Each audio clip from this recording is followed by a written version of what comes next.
శుభవర్తమానమును ఉదయకాలమందు మీతోనూ పంచుకోవాలని నేను ఆశపడుతున్నాను. దేవునికి స్తోత్రం.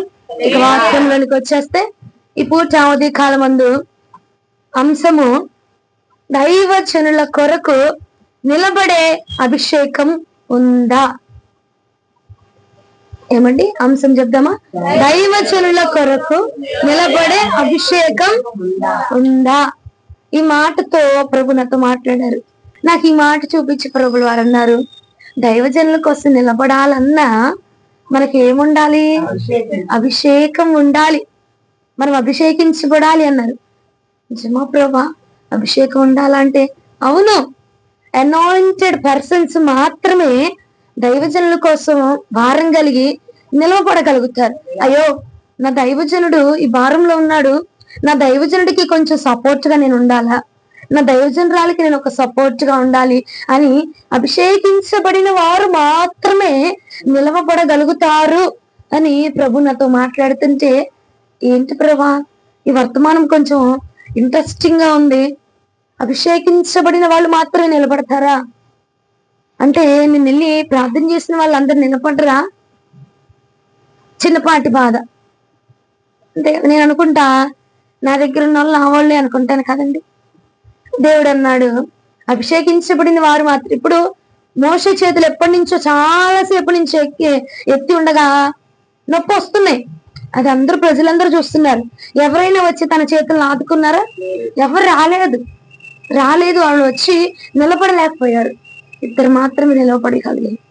అభిషేకించబడిన వారు మాత్రమే దైవజనుల కోసము నిలవబడగలుగుతారటండి. మరి బైబిల్ గ్రంథం అందు ఎవరు నిలబడ్డారయ్యా? అసలు అభిషేకించబడి నిలవబడ్డం ఏంటి ప్రభా? దైవజనుల కోసం నిలబడే వాళ్ళకు కూడా అభిషేకం కావాలా? వాక్యం చెప్పడానికి అభిషేకం విన్నాను, అయ్యా ప్రార్థన చేయడానికి అభిషేకం విన్నాను, దురాత్మల మీద విజయం కావాలంటే అభిషేకం విన్నాను, దైవజనుడికి సపోర్ట్ ఇవ్వాలన్నా ఒక అభిషేకం కావాలా అని నేను అడుగుతుంటే ప్రభు నాకు చూపించిన మాట 1 కొరింథీయులకు రాసిన పత్రిక 16వ అధ్యాయము 15వ వచనం ధ్యానం చేసుకుందాం. 1 కొరింథీయులకు రాసిన పత్రిక 16వ అధ్యాయం 15వ వచనము. సైఫను ఇంటి వారు అక్కయ్య యొక్క ప్రథమ ఫలమై ఉన్నారని వారు పరిశుద్ధులకు పరిచర్య చేయుటకు తమ్మును తాము అప్పగించుకొని ఉన్నారని మీకు తెలియను. హల్లెలూయా. వారిని ఎవరైనా పంపించారా? వారిని ఎవరైనా ఇదిగో మీరు పరిచర్యకి, దైవజనులకి, పరిశుద్ధులకి మీరు పరిచర్య చేయాలి అని పేతురయ్య గాని, యోహాను గారు గాని, లేదంటే అపోస్తులు 12 మంది గాని వచ్చి శిరస్సు మీద చెయ్యి వేసి వారిని అభిషేకించి పంపించారనుందా? తమ్ముళ్ళు తాము పరిశుద్ధుల కోసము తమ్ముళ్ళు తాము అప్పగించుకున్నారట ప్రభు. పరిశుద్ధులకు పరిచర్య చేయడానికి అంటే కొంతమంది ఈ మధ్య కాలంలో ఏం జరిగిపోతుందంటే, పరిశుద్ధులకు పరిచర్య అని అనగా ఏం జరుగుతుందయ్యా అంటే పరిశుద్ధుల యొక్క ఇంటిలో పరిచర్య అయిపోతుంది. పాస్టర్ గారు వాళ్ళ ఇంట్లోకి వెళ్ళి పరిచర్య చేయాలి, పాస్టర్ గారు ఇంట్లో పనులు చేయాలి, పాస్టర్ గారి ఇల్లు తుడవాలి, పాస్టమ్మ గారి ఇల్లు తుడవాలి, పాస్టమ్మ గారి గిన్నెల్లో సహాయం చేయాలి, పాస్టమ్మ గారి బట్టలు ఉతికి పెట్టాలి. పరిశుద్ధులకు పరిచర్య అని అన్నారు అంటే నువ్వు ఈ పరిచర్య కాదు, ఇంటి పరిచర్య, ఒంటి పరిచర్య, ఇంట్లో ఉన్న పరిచర్య, ఇంటి మీద ఉన్న పరిచర్య, ఈ పరిచర్య గురించి కాదు. కానీ పరిశుద్ధులు ఆ పరిశుద్ధునికి చేస్తున్నటువంటి పరిచర్యలో మనం ఎలా ఉండాలంటండి? ఒక పాలి భాగస్తులుగా, ఒక సహాయకులుగా. అయ్యా మీరు వెళ్ళండి, మీకు అండగా మేము ఉన్నాము, అమ్మా నువ్వు వెళ్ళు, నువ్వు నిలబడు, మీకు అండగా నేనున్నాను, మేము ప్రార్థన చేస్తాము, మేము నిలబడతాము, ఎవరైనా వ్యతిరేకులు వస్తే మేము మాట్లాడతామమ్మా, మేము నిలబడగలుగుతామమ్మా అన్నటువంటి అభిషేకము ఎవరు కలిగి ఉండాలి? మనం కలిగి ఉండాలి. సైఫన్ ఇంటి వారంట తమ్ముడు తామే ప్రతిష్ఠించుకున్నారంట, ఎవరు కూడా నిలబడలా, ఎవరు వచ్చి అభిషేకించలా. ఎందుకంటే దైవజనుడు వారికి చేసేటువంటి కార్యాలను బట్టో మరి వారి హృదయము ఎలా ప్రేరేపించబడిందో మనకు తెలీదు, కానీ వారిని వారే ప్రతిష్ఠించుకున్నారంట. ఇప్పుడు మనం కూడా కొన్ని విషయాలు సమర్పించుకుంటాం. దైవజనులు చెప్పరు ఇవి తీసేయండి అవి తీసేయండి అని చెప్పకపోయినా మన హృదయానికి ఒక ప్రేరేపణ వచ్చింది. మన హృదయానికి ఒక ప్రేరేపణ వచ్చి ఇవి తీసేస్తాను ప్రభా అని మనం అనుకుంటాం, సమర్పించుకుంటాం. చూడు, వాళ్ళు అలాగన వారి హృదయానికి ప్రేరేపణ కలిగి మా కోసం ఇంత పరిచర్య చేస్తున్నారు దైవజనులు, మా కోసమే కదా భారం కలిగి తీసుకుంటున్నారు అని చెప్పి దైవజనుల కొరకు వారు భారం కలిగట తమ్మును తాము వారు ప్రతిష్ఠించుకున్నారంట, తమ్మును తాము వారు అప్పగించుకున్నారట. నాకు ఒకసారి మనవరక్క వచ్చి ఒకసారి చెప్పింది, అమ్మా నేను నా కాళ్ళకున్న పట్టీలు నేను తీసివేద్దాం అనుకుంటున్నా, నేను ఈ తీర్మానం తీసుకున్నాను, ఇంతకు ముందు ఒకసారి తీసుకున్నా, మరలా నేను ఇప్పుడు మరలా తీసుకుంటున్నాను, నేను ఇవి తీసేసుకుందాం అనుకుంటున్నానమ్మా, ఇక నేను పెట్టుకోను, ఇవి నేను తీసుకుందాం అనుకుంటున్నా. జాయ్ విషయంలో దేవుడు చేసిన అద్భుతాలను బట్టి గాని, దేవుడు ఆ బిడ్డను కాపాడినందుకే గాని నేను ఇవి తీసి దేవుడికి అప్పచెప్పేద్దాము, ఇక నేను పెట్టుకోకుండా నా పాదాలని ప్రభుకి అప్పచెప్దాం అని నేను తీర్మానం తీసుకున్నానమ్మా అని నాకు వచ్చి చెప్పింది.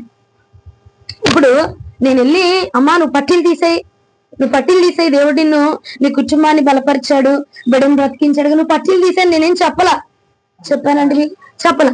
తనను తను దేవుని కోసము నిర్ణయం తీసుకొని తనంతటి తను అభిషేకించబడో నిర్ణయం తీసుకోనో లేదంటే ప్రేరేపించబడో తనను తను నిర్ణయించుకొని ప్రభు కోసము వాటిని తీసి పక్కన పెట్టేసింది. హల్లెలూయా. అలాగున ఈ ఇంటి వారంట పరిశుద్ధుల కోసం, ఎవరి కోసం అండి? పరిశుద్ధుల కోసం, దైవజనుల కోసం, సేవకుల కోసం నిలబడి వారిని అప్పగించుకొని ఇక సేవకుల బాధ్యత అంతా వీరిదే. సేవకులు ఏం చేయాలన్నా, ఎటు వెళ్ళాలన్నా, ఏం తినాలన్నా ప్రతి విషయంలో వీరు ఇన్వాల్వ్ అయ్యేవారు. దైవజనుడు వచ్చి నా విషయంలో నువ్వు ఇలా ఉండు, నా విషయంలో ఈ బాధ్యత తీసుకో అని చెప్పలేదు. తమంతా తామే వచ్చి మేము ఉంటామయ్యా, మీ దగ్గర ఉంటామయ్యా అని ఒక సపోర్టివ్ గా నిలబడ్డారట. చూడండి, ఆయన పరిచర్య చేస్తున్న పరిశుద్ధులకి మనం ఒక అండగా నిలబడితే ప్రభువు మనల్ని మర్చిపోతారంటారా? మనల్ని జ్ఞాపకం ఉంచుకుంటారంటారా? జ్ఞాపకం ఉంటామా అండి? ప్రభు దృష్టిలో ఎంత ఘనముగా జ్ఞాపకం ఉంటామంటే దైవజనులు ఆయన పరిచర్య నిమిత్తం, ఇప్పుడు మోషే ఇశ్రాయేలు జనాంగం కోసం, దేవుడు పంపించిన జనాంగం కోసం నిలబడ్డాడు.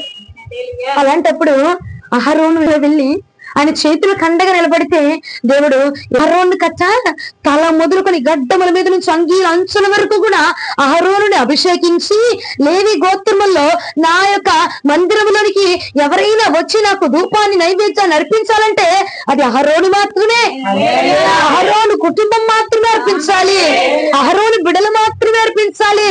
లేవి గోత్రములో వీరిని నేను ఎన్నుకున్నాను, వీరు మాత్రమే నాకు యాజకులుగా ఉండాలి. హల్లెలూయా. అభిషేకించబడిన ఇద్దరు వెళ్ళి దైవజనుడి చేతులకు బలముగా అండగా నిలబడగానే వారి ఇరువురిని ప్రభువే మర్చిపోలా. ఒకరినేమో మోషే తర్వాత నాయకుడిగా ఏర్పాటు చేసుకున్నాడు, ఇంకొకరిని ఏం చేశారంట? యాజకుడుగా నిర్ణయించుకున్నాడు. నాకు ధూపం వేస్తే అహరోనే వేయాలి, నా మందిరంలోకి వచ్చి నాకు ఏదన్నా నీ గురించి ఏమైనా చెప్పాలంటే నేను అహరోను మాటే వింటా. హల్లెలూయా. ఎంత ధన్యత! ఈ ప్రదేశంలో ఎవరి గురించి అయినా నువ్వు ప్రార్థన చేయాలంటే ఎవరు పడిచేవారు కాదు, అహరోను వచ్చి చేస్తేనే, అహరోను వారి గురించి ఒక ధూపం వేస్తేనే నేను అంగీకరిస్తాను. ఏమయ్యా ఎంత బాధ్యత పొందుకున్నారు! ఏమి చేయడా, దైవజనుడి చేతుల భారాన్ని తమ భారంగా, దైవజనుడి యొక్క ప్రయాసం వారు గుర్తించి మా కోసమే కదా, మా కోసం నిలబడుతున్న ఈ దైవజనుడి కోసం మేము నిలబడాలని వారు ఒక స్టాండ్ తీసుకున్నందుకు దేవుడు వారి తరమును జ్ఞాపకం చేసుకున్నారు. వారిద్దరినే కాదు, వారి తరతరాల్ని జ్ఞాపకం చేసుకుని అహరోను తర్వాత అహరోను కుమారుడే ఉండాలి. అదేవిధంగా అహరోను అయిపోయాడు, అహరోను తర్వాత వారి కుటుంబమే వారి కుమారుడే ఉండాలని తరతరముల వరకు కూడా ప్రభు వారిని జ్ఞాపకం చేసుకుని ఉన్నారు. పరిశుద్ధులకు పరిచర్య చేసిన ప్రభు అట్ట మరచిపోచాలట. దైవజనుల కోసం మనం నిలబడితే దైవజనుల భారాన్ని ఒకటి చెప్తున్నా, దైవజనుల కోసం నిలబడదాం అంటే వారి ఇంటిలో పనుల కోసం కాదు నాన్న. చాలా ప్రాంతాల్లో నేను ఒక ఊరికి వెళ్తే ఆ ఊర్లో జనం చెప్తున్నారమ్మా, ఇప్పుడే నేను పని నుంచి ఇంటికి వచ్చానని చెప్పట్లా, దైవజనుల ఇంటి నుంచి, పాస్టర్ గారి ఇంటి నుంచి ఇంటికి వచ్చానమ్మా అంటుంది. ఇదేంటమ్మా ఇప్పుడు ఏమైనా ప్రార్థన ఉందా అని అడిగా నేను. ప్రార్థన ఏం కాదమ్మా. పాస్టర్ గారి ఇంట్లో ఇవాళ పండగ కదా, వంటలే చేశారు, చాలా వంటలే చేశారు. ఆ గిన్నెలు మిగిలిపోతే అవి కడగడానికి నన్ను రమ్మన్నారమ్మా. నేను వెళ్ళి కడిగేస్తే కొంచెం పాయసం చేశారు, ఆ పాయసం నాకు ఇచ్చి పంపించారు అని అనగానే నా హృదయం చలించిపోయిందండి. అయ్యా, విశ్వాసులు నీకు విశ్వాసులు, వీరు నీ బిడ్డలు, వీళ్ళు నీ పనివారు. ఇప్పుడు దైవజనుని దేవుడు ఎందుకు ఏర్పాటు చేసుకున్నాడంటే నీకు దీవెనకరంగా ఉండడానికి, నీకు పరిచారకుడిగా ఉండడానికి, నీ సమస్యల కొరకు మీకును దేవుడికి మధ్య నిలబడడానికి దేవుడు ఏర్పాటు చేసుకున్నాడు. అంతేకాని ఏమండి వాళ్ళ ఇంటి పని కోసం దైవజనుడి కోసం నిలబడడానికి మిమ్మల్ని ఏర్పాటు చేసుకోవాలా? మీకోసం దైవజనుని దేవుడు ఏర్పాటు చేశాడు, మీ కొరకు ప్రార్థించడానికి దైవజనులు ఏర్పాటు చేశాడు. నాకు ఈ మాట గుర్తొచ్చి, ప్రభా ఇదేంటి నాయనా, దైవజనుడు నువ్వు ఏర్పాటు చేసుకొని నువ్వు నియమించుకుంటే దైవజనుడు ఇంకొక పనివారిని, నీవు అభిషేకించిన పనివారిని ఏర్పాటు చేసుకుని ఇంటి పని చేయించడం ఏంటయ్యా అని నా హృదయం బాధ కలిగిందండి. అది ఇప్పుడు జరిగింది కాదు, ఒక సంవత్సరం క్రితం జరిగింది. ఒక సంవత్సరం క్రితం ఒక ఊర్లో నేను ప్రార్థనకి వెళ్తే ఆవిడ చెప్పిన మాట నా హృదయాన్ని కదిలింప చేసింది. అక్కడే కాదండి, చాలా చోట్ల కూడా మనం ఏదైనా ఉందంటే ఒక సేవకుడి ఇంట్లో వెళ్ళి పని చేయాలి, అది మనకి దీవెన, అది మనకి ఆశీర్వాదం అనుకుంటున్నారు. కానీ ఏమా, నీ ఇంటికి వచ్చినప్పుడు సేవకుడిని గౌరవించు, గణపరచు, ఓకే, అంతమట్టుకు ఓకే. కానీ మనం వెళ్ళి దైవజనుడి ఇంట్లో కూర్చొని దైవజనుని పనిని, దైవజనుని భారాన్ని చెయ్యాల్సినంత అవసరం లేదండి, అవసరం లేదు. ఆ పని మంది కాదు, ఆ పని మంది కాదండి. నీ పని ఏంటి? మందిరంలో పనే నీ పని. అవును, దైవజనుడి కొరకు నిలవబడమన్నారు. దైవజనుడి పని ఏంటి? దేవుని యొక్క రాజ్యములకు బిడ్డలు సిద్ధపరచడమే. కాబట్టి ఆ పనిలో నువ్వు పాలిభాగస్తులుగా ఉంటే నీకు దీవెన. గాని దైవజనుడు తిన్న కంచాన్ని వాళ్ళ ఇంటికి వెళ్ళి మరి కడిగినంత మాత్రం నీకు దీవెన వచ్చేదు. దైవజనుడు నడిచిన ఇల్లంతటిని ఇంటికి వెళ్ళి మరి ఊడ్చేసినంత మాత్రం మనకు దీవెన వచ్చేదు తల్లి. మన దీవెన ఎక్కడుందంటే దేవుని పరిచర్లో పాలిభాగస్తులుగా మనం నిలబడినప్పుడే మన దీవెన నిలబడి ఉందట. హల్లెలూయా, హల్లెలూయా. నిలబడు, దైవజనుడి కోసం నిలబడి. ఎప్పుడంటే దైవజనుడు దేవుడి పని భారంలో ఉన్నప్పుడు ఆ పని భారంలో సహకారిగా, ఆ పని భారంలో నిలబడి, నేనున్నాను దైవజనుడా నీ కోసం, మేమున్నామమ్మా నీ కోసం, మేమున్నాము, మేము మాట్లాడతాము, నువ్వేం అభ్యంతరం లేదు, నువ్వు ప్రార్థన చేసుకో, మేమున్నాం నీ కోసం అని నిలబడగలిగే అభిషేకం మనకుంటే చాలండి. హల్లెలూయా. దేవుడు మనల్ని మరచిపోజాలడు. హల్లెలూయా. కైపరించి వారంట తమను తామే అప్పచెప్పేసుకున్నారు. ఇలా మోషే గారి చేతులు బరువు ఎక్కుతున్నాయి, నొప్పిగా ఉన్నాయి, కొంచెం వెళ్ళి పట్టుకోండి అని ఎవరు చెప్పలా. తామే అడుగు వేసేసి వెళ్ళి ఆయన చేతుల్లో భారాన్ని పట్టుకున్నారు. దేవుడు అది చూసి దైవజనుడి భారంలో, దైవజనుడి కన్నీటిలో మీరు ఉన్నారు నాన్న అని తరతరములకి జ్ఞాపకం చేసుకున్నాడు. ఆయన మరచిపోచాలని దేవుడు. చూడండి, హెబ్రీయులకు రాసిన పత్రిక 6వ అధ్యాయం 10వ వచనం ఇలాగ సెలవిస్తున్నది. హెబ్రీయులకు రాసిన పత్రిక 6వ అధ్యాయం 10వ వచనము. మీరు చేసిన కార్యమును మీరు పరిశుద్ధులకు ఉపచారం చేసి ఇంకను, మీరు చేసిన కార్యములను మీరు పరిశుద్ధులకు చేసిన ఉపచారములను ఇంకను ఉపచారం చేయుట చేత తన నామమును బట్టి చూపిన ప్రేమను మరచుటకు దేవుడు అన్యాయస్తుడు కాదచ్చండి. దేవుడు అన్యాయస్తుడు కాదు నాన్న. ఆయన అంటున్నాడు, నేను ఇప్పుడు దాకా చేసిన కార్యాలోకే, ఇప్పుడు దాకా పరిచర్యకి, పరిశుద్ధులకి నువ్వు చేసినటువంటి కార్యాలు ఓకే, పరిశుద్ధులకు నువ్వు చేసావు, పరిశుద్ధులకి నువ్వు సహకరించావు, అది ఓకే, అది బాగుంది. ఇంకా ఇప్పటికి చేస్తున్నావు చూడు, ఇంకా సహకరిస్తున్నావు చూడు, ఇంకా సహకరిస్తున్నావు పరిశుద్ధులకి, పరిచర్లో ఇప్పటికి సహకరిస్తున్నావు. కాబట్టి నువ్వు చేసిన దాన్ని ప్రభు నిన్ను మర్చిపోజాలడు. ఇప్పుడు నువ్వు చేస్తున్నావు, ఇంకా నువ్వు చేస్తున్నావు. పరిశుద్ధుల ప్రార్థనలో, వారి యొక్క అక్కర్లో, వారి సమస్యలో, ఏ సమస్య, ఇంటి సమస్య, ఒంటి సమస్య కాదు, పరిచర్లో ఉన్న సమస్య, సంఘములో ఉన్న భారము, సంఘములో ఉన్న అవసరత, సంఘములో ఉన్న అక్కర, సంఘంలో ఏ వస్తువు తక్కువగా ఉంది, సంఘంలో ఏది కొరతగా ఉంది, వాటి కోసం నువ్వు భారం తీసుకొని ఇంతకు ముందు చేసావు చూడు ఉపచారముని, దాన్ని ప్రభు మర్చిపోజాలడంట. ఇప్పుడు చేస్తున్న చూడు ఉపచారాన్ని, దాన్ని కూడా ప్రభు మర్చిపోజాలడు. ఎందుకంటే మర్చిపోవడానికి నా ప్రభు వచ్చ అన్యాయస్తుడు కాదండి, అన్యాయస్తుడు కాదు. నువ్వు పరిచర్య చేస్తుంది, నువ్వు సహకరిస్తుంది ఆయన ఏర్పాటు చేసుకున్నటువంటి దైవజనులకు నువ్వు ఉపచారం చేస్తున్నావు కాబట్టి, దైవజనుల కొరకు స్టాండ్ తీసుకుని నిలబడ్డావు కాబట్టి, దైవజనుల కన్నిటిలో నువ్వు కూడా పాలుభాగస్తుడిగా ఈ నిలబడ్డావు కాబట్టి, ఈ తరతరములకు ప్రభు అచ్చ నిన్ను జ్ఞాపకం చేసుకోబోతున్నాడు. ప్రభు మనల్ని మర్చిపోజాలటండి. ఏమండి, బైబిల్ గ్రంథంలో ఒక చక్కటి మాట ఉంటుంది, నా నామం పేరట, నా నామం పేరట ఎవరైనా నీ ఇంటికి వచ్చినప్పుడు నువ్వు వారికి గిన్నెడు చన్నీళ్ళు ఇచ్చినా నేను వారిని మర్చిపోను, ఆ ప్రతిఫలము నేను నీకు ఇవ్వకుండా మానను అన్నారా? అనలేదండి. నువ్వు గిన్నెడు చన్నీళ్ళు ఇచ్చినా చాలా ఆ ప్రతిఫలం నీకు వచ్చింది. ప్రవక్తని ఎవరు చేర్చుకుంటున్నాడో ఆ ప్రవక్త ఫలం వారు అనుభవిస్తారు. నీతిమంతుల్ని ఎవరు చేర్చుకుంటున్నారో ఆ నీతిమంతుల్ని ఫలము మనము అనుభవిస్తామని మత్తయి సువార్త 10:41-42 వచనాలు మీరు తెరవక్కర్లేదు కానీ అందులో రాయబడింది. ప్రవక్తను నువ్వు చేర్చుకుంటే తప్పకుండా ప్రవక్త ఫలం నువ్వు అనుభవిస్తావు.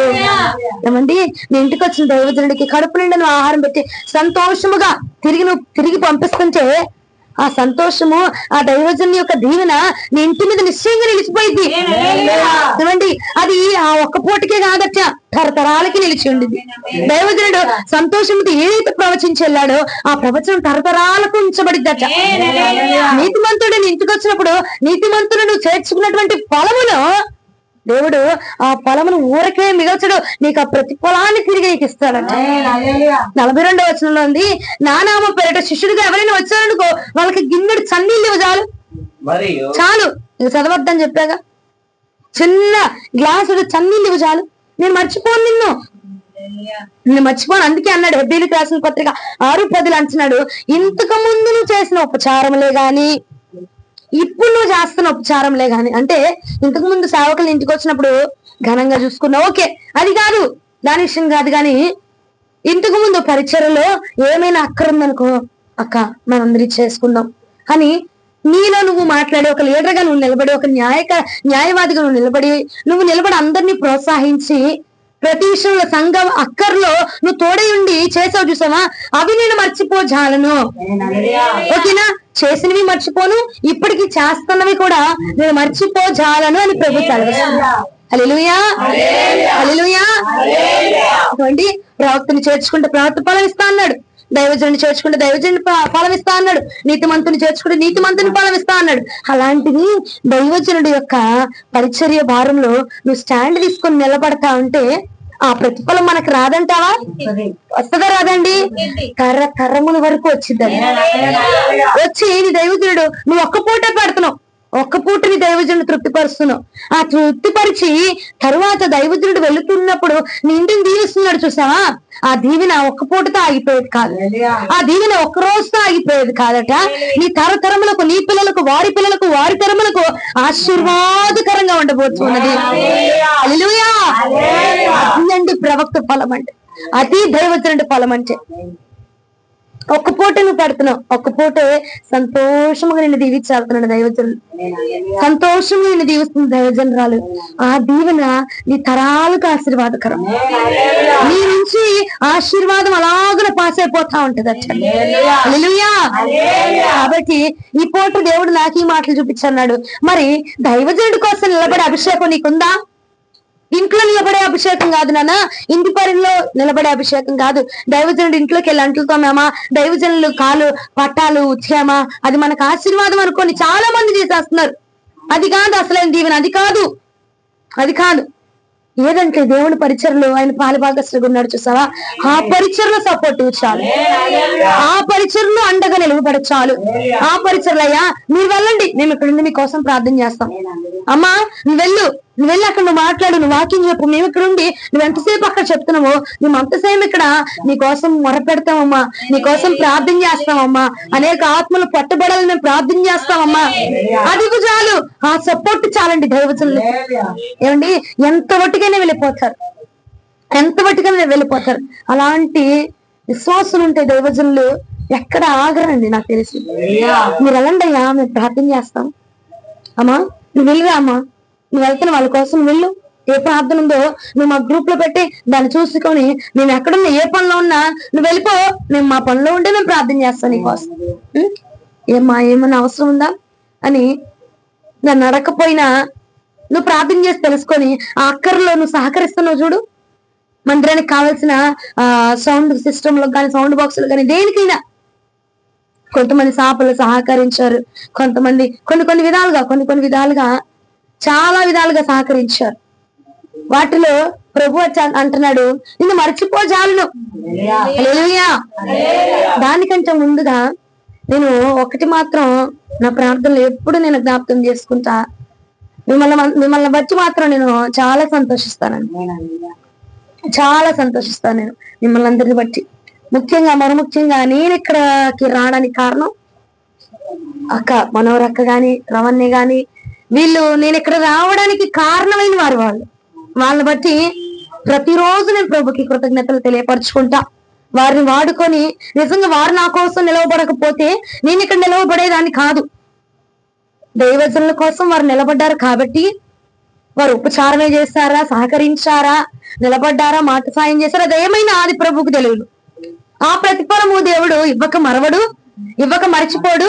ఒకటి నేను ఈ ఉదయ కాలం నేను ఎందుకు వారి పేర్లు ఎత్తి మరి ఎప్పుడు చెప్పలేదు, ఇప్పుడెందుకు బహిరంగంగా చెప్తున్నాను అంటే సందర్భం వచ్చింది కాబట్టి, వారు నిలబడ్డారు కాబట్టి ఇక్కడ నేను నిలవబడగలిగానని సందర్భం వచ్చింది కాబట్టి చెప్తున్నా. అంతేగాని లేదంటే ప్రతి వారం నేనేమి మీరు అనుకోవచ్చు ఏంటి వాళ్ళు ఎత్తేస్తుంది అవును పడేస్తుంది అనుకోమాకండి. సందర్భం వచ్చింది కాబట్టి నా దినదిన నేను చేసే ప్రార్థనలో ఉన్న అంశం మీకు చెప్తున్నా. వారు ఎరువురు నిలవబడి గది ఇక్కడ తీసుకొచ్చారు కాబట్టి నేను ఎక్కడ ఉంటున్నాను, నేను ఇక్కడికి వచ్చాను, నేను ఇక్కడ నిలబడి మీరు చెప్తున్నా మీరు వినగలుగుతున్నారు కదండి. అలాగా దైవజనుల కోసం నిలబడగలిగేటువంటి వారు చాలా అవసరం అలాంటి వారు. ఎందుకంటే అలాంటి వారిని వాడుకొని ప్రభు అట ఆయన పరిచర్య జరిగించుకుంటాడట. ఆయన పరిచర్య జరగడానికి మనం ఒక సాధకములము ఎలాగైనా వాడుకుంటాడు. జాయిన్ వాడుకుని వీళ్ళ ద్వారా అక్క ద్వారా ఆయన నడిపించాడు. హల్లెలూయా. మనంతట మనం వచ్చింది కాదు, మనంతట మనం నిలబడింది కాదు, దేవుడు అలా వాడుకున్నాడు. ఆ పరిచర్లో వీరు నిలవబడి ఉన్నారు. ఆనాడు మోషేకి ఎలా అయితే ఒక బలంగా నిలబడ్డారు. నాకు ఫస్ట్ స్టార్టింగ్ లో కూడా అక్కదే చెప్పిందమ్మా, ఎందుకు మేమందరం ఎక్కడికి వెళ్ళిపోవడం, నువ్వు ఉన్నావు కదా మాకు, నువ్వు ఇక్కడ పెట్టు, నువ్వు ఇక్కడ చేసుకుంటే అందరం వచ్చేట్టే చేసుకుందాం ఎందుకమ్మా అని నిలబడినప్పుడు నాకు ఈ వాక్యము ధ్యానం చేస్తుంటే ప్రభు నాకు ఆమెనే చూపించారండి. అందుకే ఇప్పుడు వచ్చింది కాబట్టి నేను చెప్పట్లేదే కానీ ఆ వచ్చినా రాకపోయినా దేవుడు నాకు చూపించింది ఇదే. ఆవిడ నాకు ఆ మాట చెప్పపోయింటే నిజమే కదా ప్రభా, ఆ మాట ఆ రోజు మోషేకి అహరోను నిలబడి చేయి సాయం అందించినట్టుగా నాకు ఈమెను నిలబెట్టి అందించి ఇలాగ ఇక్కడ నిలబెట్టావు, అందుని బట్టి నీకు స్తోత్రమయ్యా. నేను కృతజ్ఞతాస్తుతులు తెలియపరచుకున్న వారి కుటుంబాన్ని బట్టి మనం నిలబడాలండి, ఒక స్టాండ్ తీసుకోవాలి. అందుకన్నాడు అప్పుడు నిలబడ్డావు, ఆ ప్రతిఫలాన్ని నేను మర్చిపోను, ఇప్పుడు నిలబడుతున్నావు అనుకో ఈ ప్రతిఫలాన్ని నేను మర్చిపోచాలను. హల్లెలూయా, హల్లెలూయా, హల్లెలూయా. దైవజనుల కోసం మనం నిలబడాలండి. ఎందుకంటే నీకోసం నిలబడేటువంటి ధైర్యం దైవజనుడికి ఉంది. అది మన చావులైనా, మన బ్రతుకులైనా, మన సమస్యలైనా, ఎందులైనా మన కోసం ఒక స్టాండ్ తీసుకొని నిలబడేటువంటి ఆ ధైర్యమే గాని, ఆ అభిషేకమే గాని దైవజనులకు ఉందండి. ఖచ్చితంగా ఉంది. ఎలా చెప్తున్నాం అంత ఖచ్చితంగా. సంఖ్యాకాండం 16:48 వచ్చినానికి ఒకసారి రండి. సంఖ్యాకాండం 16:48 అతడు చచ్చిన వానికి బ్రతికి ఉన్న వానికి మధ్యన నిలవబడగా తెగులు ఆగెను. హల్లెలూయా. ఎవరు నిలబడ్డారట? ఒక దైవజనుడు చనిపోయిన వారికి బ్రతికిన వారికి మధ్యన నిలబడిపోయి ప్రభా ఇంకా చాలు, ఇంకా ఆపేసాయి, ఇంకా చాలు, వీరి మీదకి వచ్చిన శోధన చాలు, ఇంకా వీరిని చంపేది చాలు, ఇంకా ఆపేసాయి ప్రభా, వీరిని బ్రతికించయ్యా అని వీరికి వారికి నిలబడి మధ్యలో నిలబడి మొర్రపెట్టగా దేవుడట ఆ తెగులు ఆపేశాడట. నీ దైవజనుడికి తెగులను ఆపేటువంటి అభిషేకం ఉంది. నీ దైవజనుడికి చనిపోయిన వారికి బ్రతికిన వారికి మధ్యలో నిలబడి నేను కాపాడేటువంటి అభిషేకం ఉంది. హల్లెలూయా. అవునండి. ఎలాంటి సమస్యలైనా నీ దైవజనుడికి ఉందని నువ్వు నమ్ముతున్నావా?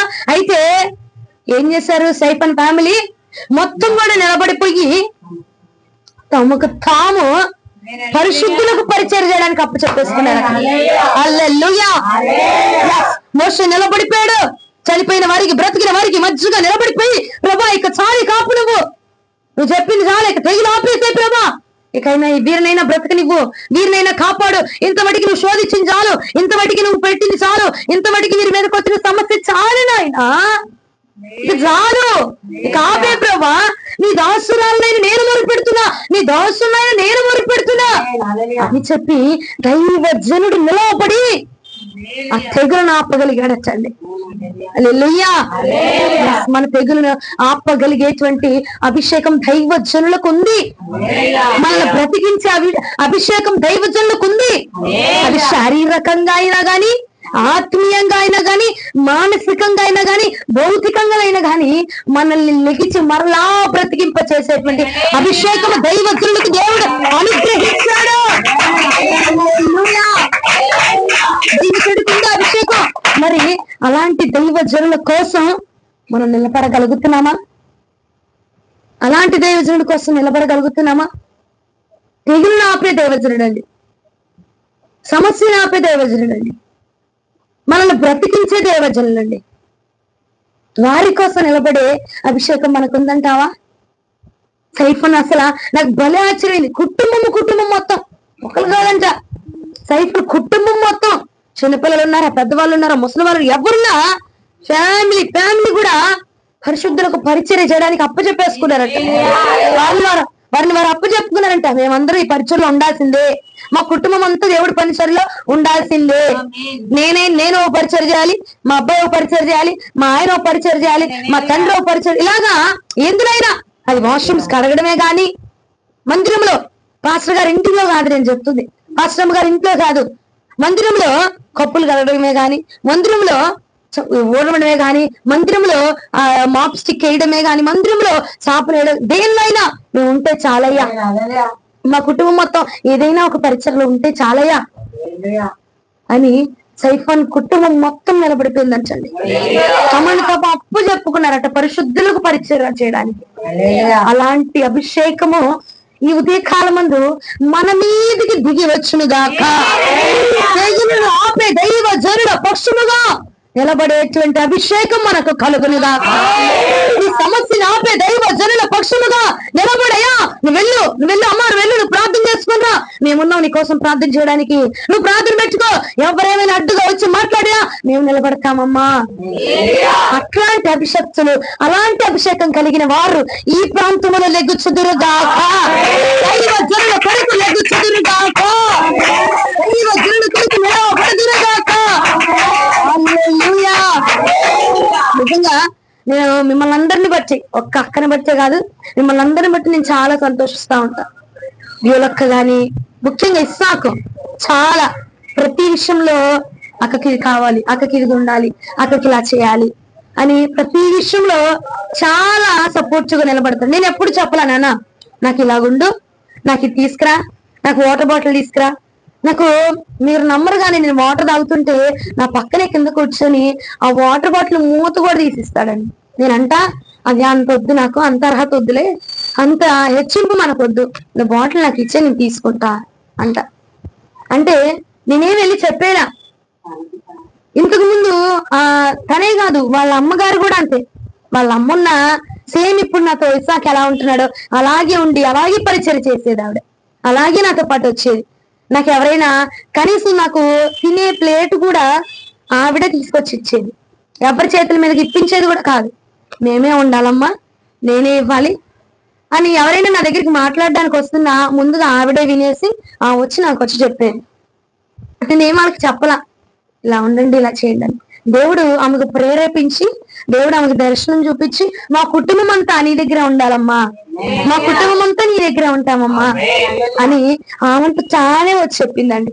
నేనేమంత తల మీద చేసి ఊపేసి ఎస్ నేను దైవజనురాలు కోసము నేను ప్రతిష్ఠిస్తున్నా అని చెప్పి నేనేనాడు చెప్పలా, ఏనాడు నేను ఉపదేశించలే, ఏనాడు గద్దించలే, ఏనాడు బోధించలేదండి. తనంతడు తామే నిర్ణయించుకొని దేవుడు చెప్పిన మాటను బట్టి, ఆమంతటా ఓన్ గా కాదులే, దేవుడు చూపించిన దర్శనాన్ని బట్టి లోబడిపోయి మేము ఉండాలి, మా కుటుంబం ఉండాలి. ఇప్పుడు తన తల్లి పక్కకున్న బిడ్డ మాత్రం మమ్మ లేదు, మమ్మ లేకపోయినా ఆ స్థానంలో నేను ఉండాల్సిందే, మా ఫ్యామిలీ ఉండాల్సిందే అని నిలబడతారు. ఒక్కొక్కరిని బట్టి చెప్తే చాలా మంది, అందరిని బట్టి ఉంటది.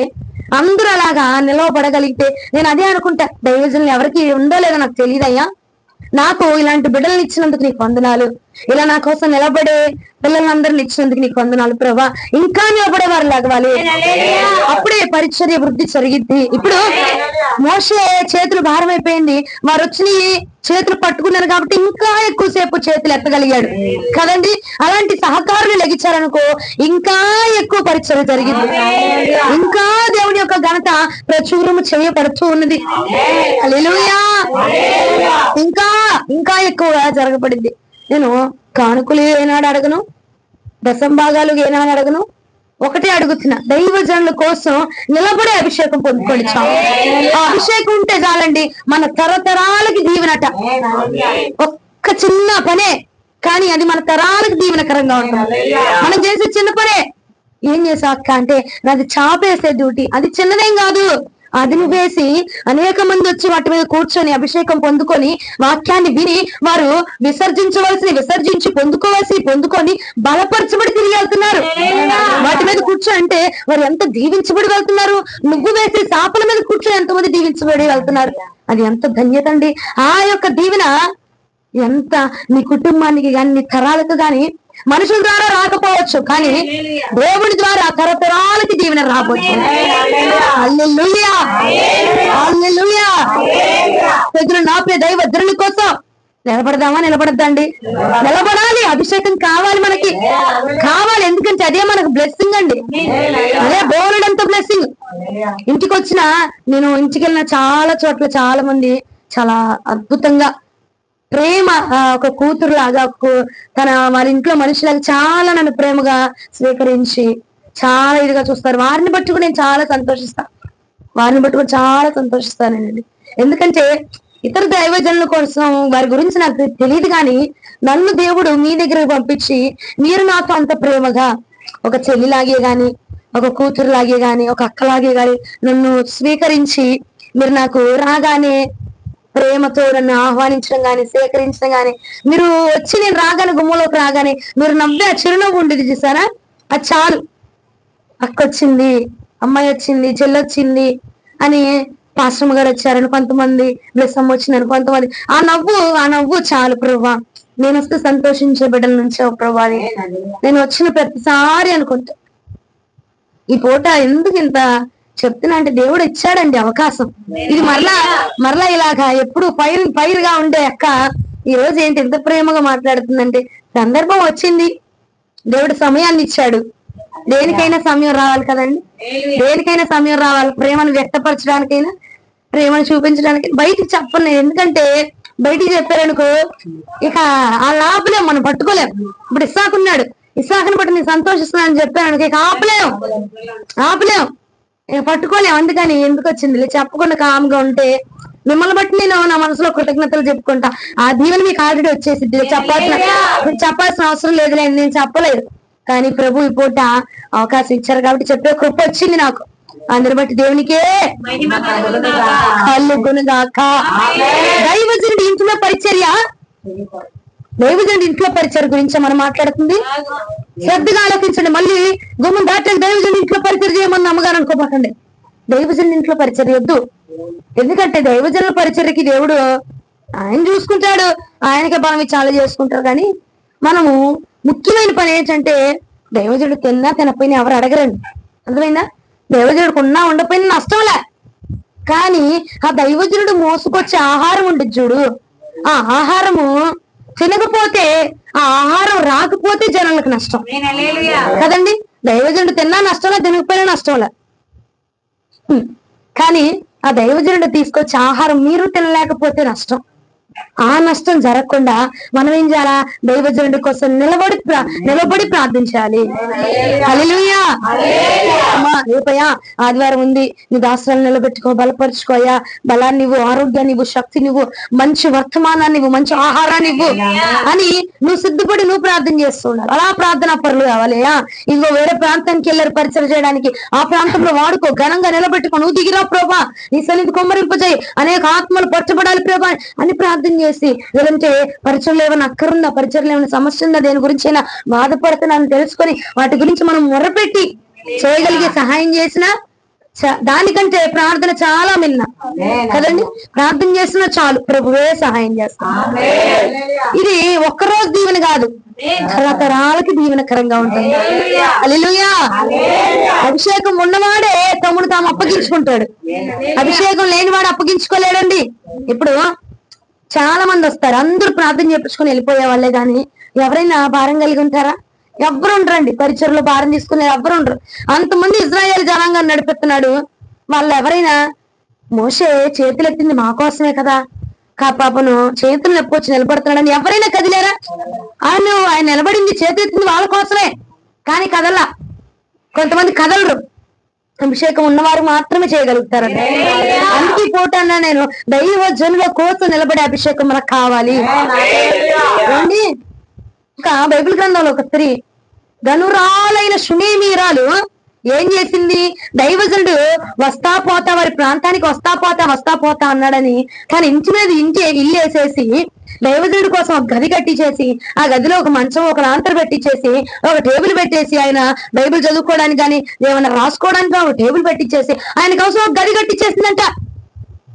గది కట్టించేస్తే, అయ్యా మీరు ఎప్పుడు వచ్చిన ఈ ప్రాంతానికి ఇక్కడ ఉండిపోండి చాలు, మీకు ఏది కావాలో మేము చూసేసుకుంటాం అని చెప్పి దైవజనుడి కోసం ఒక ప్రతిష్ఠించి ఒక గదిని ఏర్పాటు చేసింది. దైవజనుడి కోసం నిలబడింది. అంటే ఆ ప్రాంతానికి వస్తే ఆయన ఎక్కడ ఉంటాడో తెలియని ప్రాంతం కదా, కాబట్టి దైవజనుడి బాగా ఆలోచన చేసి దైవజనుడి కోసం ఒక గదిని ఏర్పాటు చేసిందంట. దేవుడు దాన్ని మర్చిపోయాడా? దైవజనుడు దాన్ని మర్చిపోయాడా? మర్చిపోలేదండి. తర్వాత తన కుమారుడు మరణిస్తే మరలా అదే దైవజనుడు వచ్చి తిరిగి మరలా తన మీద పొరండి ఉండగా మరలా తిరిగి లెగిచ్చి కుమారుడు సజీవుడే లెగిచ్చి నిలబడగలిగాడు. హల్లెలూయా. హల్లెలూయా. తెగులును ఆపే శక్తి దైవజనుడికుందే, చనిపోయిన వాడిని బ్రతికించే శక్తి దైవజనుడికుందే. ఆ దైవజనుడి పక్షంగా నిలబడితే నిన్ను నా దేవుడు మర్చిపోజాలడు. ఆ దైవజనుడి పక్షంగా షునేమీరాలు నిలబడింది కనుక తన యొక్క బిడ్డ జీవితంలో దేవుడు మరచిపోజాలకుండా దైవజనుడు పంపించి మరి, దేవుడు మాట్లాడి మరి దైవజనుడు పంపించి మరి కుమారుణ్ణి బ్రతికింపజేశాడు. హల్లెలూయా. అందుకే మనం నువ్వు ఇచ్చింది కానీ, దేవుడు చేసింది కానీ, దేవుడు పరిచయంలో చేసిందే గాని, దైవజనుడికి చేసిందే గాని ఎక్కడికి పోజాలదు. మత్తయి సువార్తలో చదివాం కదా, చిన్న గ్లాసు చన్నీళ్ళు ఇచ్చినా చాలు బాబు, దేవుడు మనల్ని జ్ఞాపకం చేసేసుకుంటున్నాడు. చిన్న గ్లాస్ నీళ్ళు ఇచ్చినా చాలు, ప్రభు మనల్ని ఆయన కృపలో జ్ఞాపకం ఉంచుకోబోతున్నాడు. హల్లెలూయా. మోషే ఒక్కరే కాదు, చాలా మంది దైవజనులు. ఏమండి, ఇజ్రాయేలీకి ఫిలిస్తీన్లకి మధ్యలో యుద్ధం జరుగుతూ ఉంటే ఒక దైవజనుడి మధ్య నిలబడిపోయాడట. నిలబడి, అయ్యా ఇజ్రాయేలీలయ్యా కాపాడయ్యా, ఏం తెలియని వాళ్ళయ్యా, వాళ్ళు మూర్ఖంగానే ఉన్నారు, నిన్ను కాదని వెళ్ళారు, నిన్ను కాదని దోణి చేసుకున్నారు, నిన్ను కాదని వేరొక దేవుని కొలిచారు, నిన్ను కాదని దాచుకున్నారు. కాకపోతే తెలియదు ప్రభా, నీ గురించి అంటే వాళ్ళకి తెలియదు, నీ బాహుబలం అంటే వాళ్ళకి తెలియదు, నీ అభిషేకం ఏంటో తెలియదు, నువ్వేం చేయగలవో వాళ్ళకి తెలియదు కాబట్టి నిన్ను దాచుకుని వెళ్ళారు. ఒక్కసారి నేను ప్రార్థన చేస్తున్నా, నీ విలువేంటో వాళ్ళకి చెప్తానయ్యా నేను, వారు తెలుసుకుంటారు. ఒక్కసారి ఈ ఫిలిస్తీన్లని వస్తున్నాడు కదా, ఈ అపవాది సైన్యం, వాళ్ళ మీద నీ బిడ్డలకు జయని అయ్యా అని ఒక దైవజనుడు నిలబడిపోయి ప్రార్థన చేయగా దేవుడట ఫిలిస్తీన్ల మీద ఇజ్రాయేలీయులకు జయమును కలగజేసి అన్నాడు. హల్లెలూయా. మొదటి సమూయేలు గ్రంథం 7వ అధ్యాయము, మొదటి సమూయేలు గ్రంథం 7వ అధ్యాయం 5 నుంచి 10 వచనాలు ధ్యానం చేసుకుందాము. మొదటి సమూయేలు గ్రంథం 7వ అధ్యాయం 5 నుంచి 10 వచనాలు. అంతటా సమూయేలు ఇజ్రాయేలీయులందరినీ మిస్పాకు పిలిపించండి, నేను ఏమంటున్నాడు? ఇజ్రాయేలీయులందరినీ మిస్పాకు పిలిపించండి, నేను మీ పక్షంగా ప్రార్థన చేస్తా. నేను మీ పక్షంగా ప్రార్థన చేస్తా. ఏదొచ్చినా మీకు ఏ మధ్యలో ఏమన్నా పర్వాలా, మీరందరూ మిస్బాక్ వచ్చి ప్రార్థన చేసే స్థలానికి రండి, నేనున్నా మీ పక్షంగా, నేను చేస్తా మీకోసం ప్రార్థన. సమూయేలు నిలబడిపోయాడండి.